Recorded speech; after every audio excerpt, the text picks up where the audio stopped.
What is up, guys? Meg back in another video, and today is the first episode of Diorama Dissection. This is going to be a semi-review. It's going to be a review series, but it's going to have my own little twist on it. There are already a bunch of really great review channels out there. Demarcation Media, Brickman117.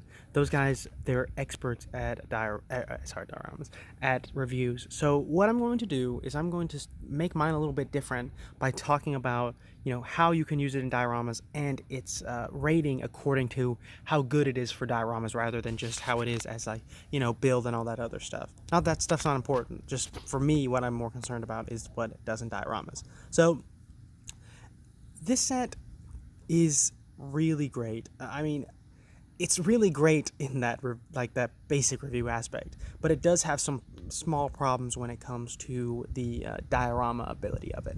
So I'm gonna get into that real quick. Let me move this stuff out of the way, and we'll start off with Fred. All right, Fred is he's a great figure and he's a terrible figure.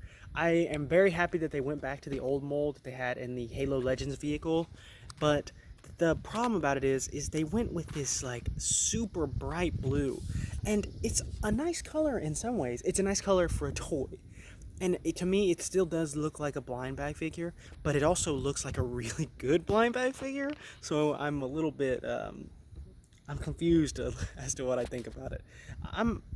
I was surprised with how much I liked it, but I still don't like it enough to be like one of my favorite figures or anything.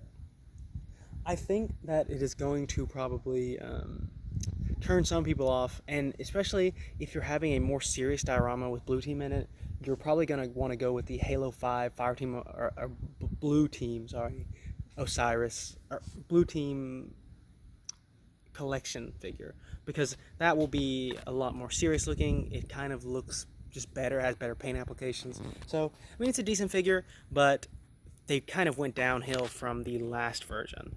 So, better than I expected, but not as good as it could be. Alright, next we're going on to Hyperious. And this figure is confusing. It's an incredible... They did some really good things. They have a humongous chess piece, which is really great. I first saw the chess piece and I was like, oh my gosh, they might have made a bigger brute mold. That's what I thought initially. But then I realized, no, they just made him stockier. Which, it makes him look bigger and thicker, which is good, because you want him to be really, strong looking, because he's Escharum. He's one of the biggest villains we're going to have in Halo Infinite. But then you're like, oh wait, it also makes him look shorter. So that's even worse, considering that's my biggest problem with the brutes.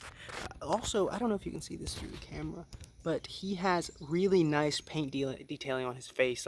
If you see, he has those sort of battle scars on his face, and you can see those in this figure. The next part is he has really nice shoulder pieces. They're really thick and they have a nice paint application. I think that those are probably some of my favorite shoulder pieces for the brutes I've seen so far.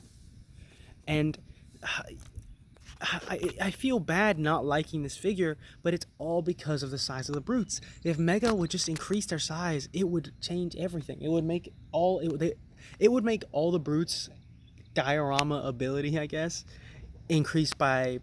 It would make it triple, because they would look so much better. You could have them picking up humans and it would look natural. Now a human and a brute are the same size, so it just looks goofy. It looks like a monkey picking up a human. Sorry, another brute tangent. You get those from me.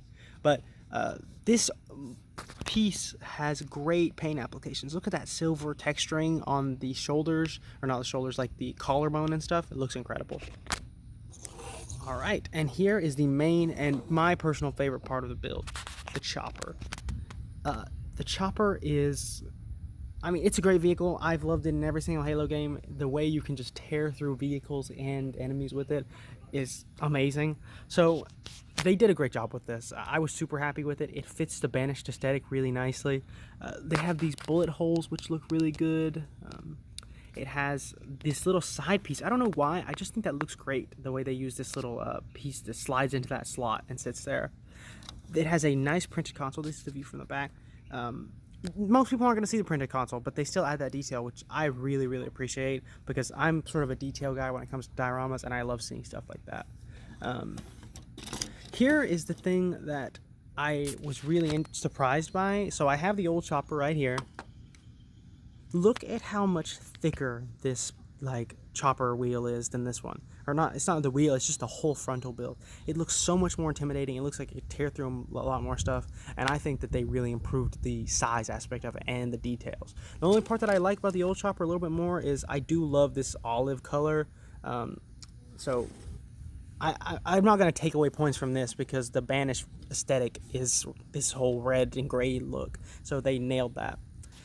All right, now I'm going to get it all together, and I'm going to talk about how you can use this in dioramas. So honestly, the thing is you can have this. This is a pretty basic vehicle, and that means it's just like a common vehicle. It's not like a named character vehicle like the Warthog or anything like that. So you can have this in pretty much any Banished diorama that you want to have. You probably want to keep it in Banished dioramas because it's so strong on that red color, which is good because it fits in with the rest of the Banished vehicles. You can have it tearing through another vehicle. If you're someone who is willing to tear a vehicle apart to use it in a diorama, which I respect that. I do not have the heart to do it personally, but if you have it like maybe you have a Warthog ripped in half and this going through it, that would be amazing. You can have it ripping soldiers, like you could have it taking off limbs and stuff, and that would look really cool in dioramas. There is a lot of potential with this. Also, since they added this piece right here, this blue translucent piece like that makes it float, it looks a little bit better, and you can actually probably place it in better places, like maybe going down a hill or something and flying off the cliff. I think that's really cool. And yeah, it really is a great piece to any diorama. Now here's the part that are going to kind of take away from the diorama ability of this set, and that is, let's start with Hyperious. So Hyperious he looks great on his own. Like if you didn't see the scales of all the other figures, you would think, oh, this is a really nice figure, and you would assume, oh, the Marines must be tiny. But no, the Marines are the exact same size as him. So he takes away from it, in my opinion, because he makes the humans look gigantic. Especially when he's supposed to be a boss character, you want the humans to be looking up to him terrified. So I'm gonna take away some points for that. Sorry, that was a chicken. Yeah, so that kind of takes away from the diorama ability of the whole set.